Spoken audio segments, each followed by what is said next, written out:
Drugs case की झूठी FIR के अंदर, झूठे पर्चों के अंदर आपने किन ग्राउंड्स का सहारा लेना है, कौन सी वैलिड और स्ट्रॉन्ग ग्राउंड्स हैं, किन ग्राउंड्स का सहारा लेकर न सिर्फ आपको बेल मिल सकती है बल्कि आप ट्रायल से भी बाइज्जत बरी हो सकते हैं।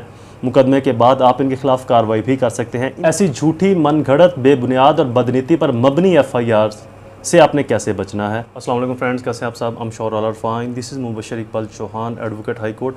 हमारा आज का टॉपिक इंतहाई इंटरेस्टिंग है। अगर किसी शख्स के ऊपर झूठी, फेक, बेबुनियाद, मेलाफाइडली ड्रग्स की एफआईआर हो जाए, नार्कोटिक्स की 9C, 9A, 9B व्हाट्सएवर। वैसे अब 9C जो नार्कोटिक्स CNSA लॉज हैं वो चेंज हो चुके हैं। उनमें सज़ाएं जो हैं वो डिफरेंट कर दी गई हैं। म्यार और मिकदार का जो तवाज़न है वो भी चेंज कर दिया गया है। तो इसके ऊपर मेरी डिटेल वीडियो नार्कोटिक्स की मौजूद है मेरे चैनल के ऊपर।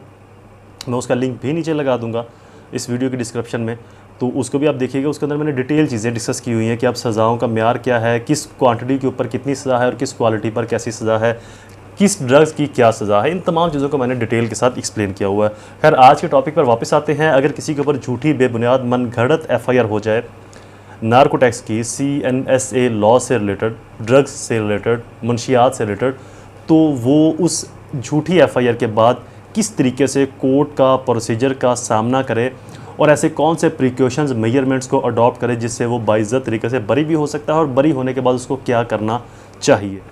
फर्स्ट ऑफ ऑल, CNSA 1997 की लॉज के अंदर अब लेटेस्ट अमेंडमेंट्स आ चुकी हैं, जहां पर 1 से 100 ग्राम तक की सज़ा और है, 100 से आगे जो सज़ा है वो और है, और फिर डिफरेंट जो मंशियात हैं या डिफरेंट जो ड्रग्स हैं उनकी सज़ाएँ भी डिफरेंट हैं, उनके पैरामीटर्स, उनके प्रिकॉशंस भी डिफरेंट है।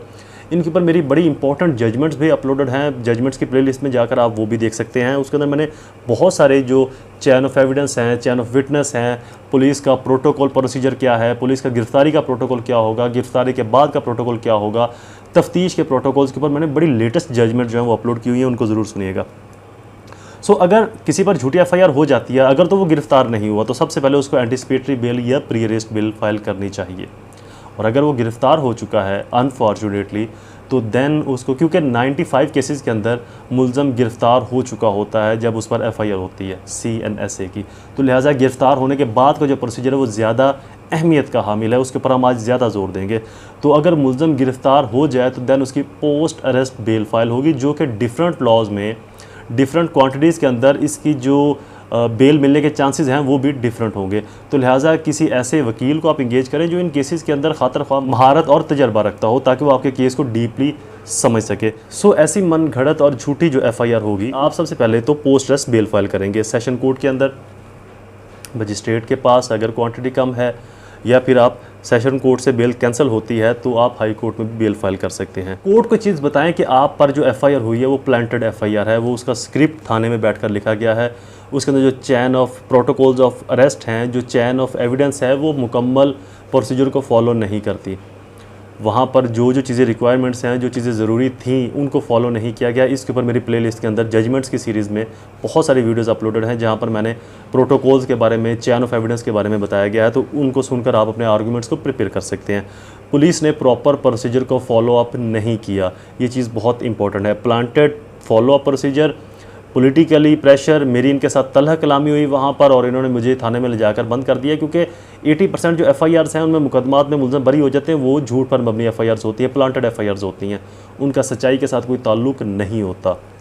दैन अगर आपकी post arrest bell session court से एक्सेप्ट नहीं होती, तो आप हाई कोर्ट के अंदर जाकर भी इसका लीनेट व्यू और डिटेल के साथ हाई कोर्ट इसकी रीडिंग करेगी, और अप्रॉक्सीमेटली आपके चांसेस है कि आपकी हाई कोर्ट से या तो सेशन कोर्ट से ही बेल हो जाएगी। अगर वहाँ से नहीं होती तो आपकी हाई कोर्ट से बेल होने के चांसेस बहुत ज़्यादा होंगे।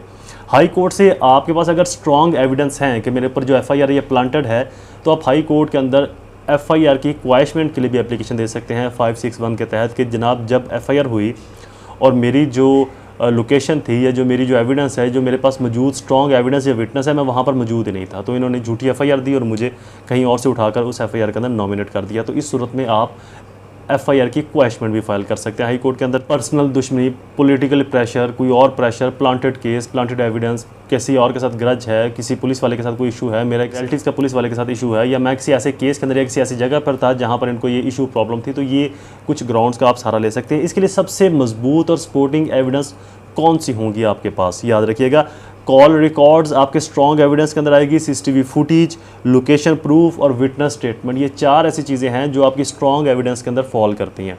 इन 4 एविडेंस के ऊपर न सिर्फ बेल हो सकती है बल्कि एफआईआर तक भी क्वैश हो सकती है, ख़त्म हो सकती है अगर एफआईआर झूठ पर मबनी है और आपकी लोकेशन, आपकी जो कॉल रिकॉर्डिंग है, आपका जो फुटेज डाटा है वो कहीं और का है, एफआईआर के अंदर आपका वक़ुआ किसी और जगह का बनाया गया। जितने भी इरेगुलरिटीज़ और इलीगैलिटीज़ हुई हैं, इरेगुलरिटीज़ और इलीगैलिटीज़ ये 2 अलग अलग प्रोसीजर्स हैं, इनको अडॉप्ट किया गया है प्रोसीजर में, उनको आपने ज़रूर हाईलाइट करना है, ज़रूर अपनी बहस के अंदर, अपने आर्गूमेंट के अंदर इरेगुलरिटीज़ को और इलीगैलिटीज़ को। और इरेगुलरिटीज़ ड्रग केसेस के अंदर या नार्कोटिक्स के अंदर या इलीगैलिटीज़ क्या हो सकती हैं, रिकवरी का प्रॉपर प्रोसीजर अडॉप्ट नहीं किया गया, इंडिपेंडेंट विटनेस का होना बहुत ज़रूरी है, इसके ऊपर जजमेंट भी मौजूद है कि प्राइवेट विटनेस का, इंडिपेंडेंट विटनेस का होना बहुत ज़रूरी है। वो जजमेंट मेरी जजमेंट प्लेलिस्ट के अंदर मौजूद है, वहाँ पर जाकर आप देख लीजिएगा। सीजर मेमो को, जो आपने चीज़ों को जब्त किया है, उसका मेमो, आपने मेमोरेंडम कैसे बनाया है, किस तरीके से बनाया, इसका बहुत ज़रूरी है, इस पर भी मेरी जजमेंट अपलोडेड है। प्राइवेट गवाहान का होना बहुत ज़रूरी है, इस पर भी मेरी जजमेंट अपलोडेड है। जजमेंट की प्लेलिस्ट में जाकर उसको ज़रूर सुनेगा, वो बड़ी फ़ायदेमंद होगी। केमिकल एनालिसिस लैब रिपोर्ट्स, इस पर भी मैंने जजमेंट के ऊपर एक वीडियो रिकॉर्ड करवाई हुई है, वो भी जजमेंट प्लेलिस्ट में है। तो केमिकल जो लैब प्रोसीजर और प्रोटोकॉल है ये कैसे थे, इनके अंदर इरेगुलरिटीज़ क्या आई हैं, क्या नहीं है, इलीगलिटीज़ क्या हैं, इनको भी आप हाईलाइट अपने केस में कर सकते हैं। इनमें से अगर कोई भी चीज़ गलत या इरेगुलर हो या मिस हो तो आपके खिलाफ केस डिसमिस हो सकता है। फोरेंसिक एंड केमिकल रिपोर्ट को ज़रूर चैलेंज करें कि जो इन्होंने एफआईआर में डाला उसका जो मवाद था वो डिफरेंट था, जो फोरेंसिक में भिजवाया उसका मवाद डिफरेंट था, चैन ऑफ कस्टडी क्लियर नहीं थी, सिंपल टेम्पर्ड है, रिपोर्ट फ्लड है, ये वो चीज़ें हैं जो आपको केस से बासानी निकाल सकती हैं।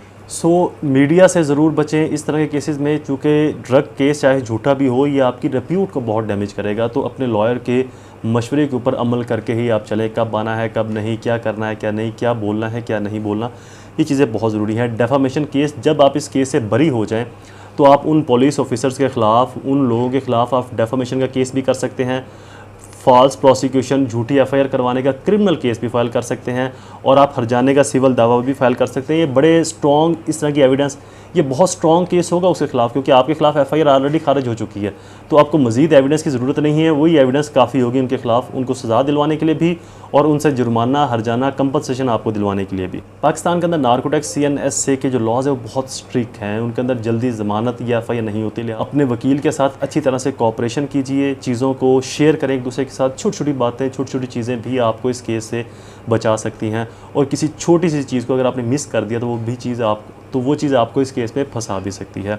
तो अपने वकील के साथ तमाम चीज़ों को डिटेल के साथ शेयर कीजिए। इनकी सज़ाएं जो हैं वो डेथ पेनल्टी और लाइफ इम्प्रिजनमेंट तक भी हो सकती हैं। सो एहतियात के साथ मामलों को लेकर चले। वीडियोस कंप्लीट, दोबारा हाजिर होगा किसी और इन्फॉर्मेटिव वीडियो के साथ, तब तक मुझे अपनी दुआ में ज़रूर याद रखें। अल्लाह ताला आप सबका हामी नासिर हो। वस्सलाम।